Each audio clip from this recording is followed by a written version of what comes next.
Hello guys,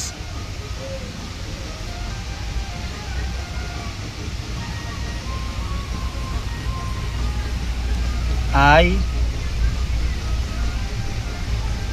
এবং মাই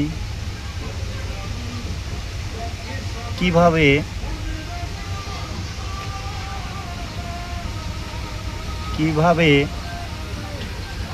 ব্যবহার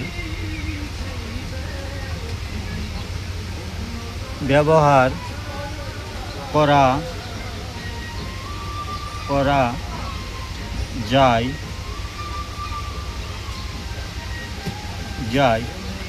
তাহা আমি আপনাদেরকে খুব সহজভাবে দেখাবো।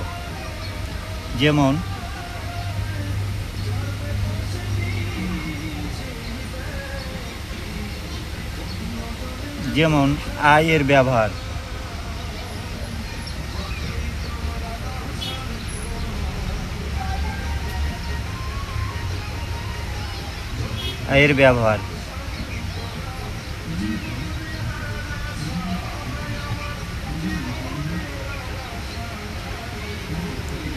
আমার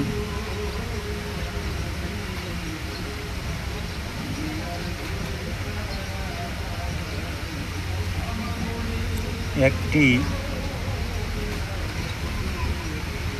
কলম আছে। এখানে আই ব্যবহার করা যাবে। কিভাবে বোঝা যাবে সেটা আমি আপনাকে দেখাইতেছি। যেমন আই হ্যাভ এ পেন। দুইটি অপশানে আই ব্যবহার করা যায়। নিজের বুঝালে আই ব্যবহার করা যায়, অথবা ভার্বের আগে আই ব্যবহার করা হয়। ভার্বের আগে আই বসে, যেমন সাবজেক্ট, ভার্ব, অবজেক্ট। এই ভার্বের আগে আই ব্যবহার করা যাবে। এই অপশানটা মনে রাখলে খুব সহজে আপনারা বুঝবেন যে কোন জায়গায় আই হবে আর কোন জায়গায় মাই হবে।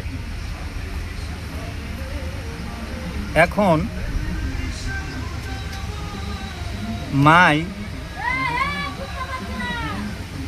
এর ব্যবহার।